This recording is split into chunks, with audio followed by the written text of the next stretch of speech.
I'm in Evia today, the second largest Greek island, yet one of the least touristed.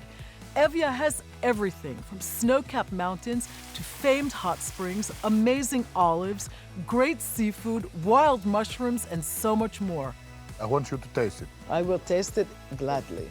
On the island, we'll make mushroom kritharoto with orzo. This should be enough for the three of us, don't you think? Oh, And in my kitchen, I'll make a mushroom and onion stew called stifado. You can see how dark and luscious and almost chocolatey this looks. Spicy trachana soup with fresh seafood. The perfect marriage of earth and sea. And kapamas, lamb in aromatic tomato sauce. Smells amazing. Join me on my Greek table as I explore this cornucopia of the senses hiding in plain sight.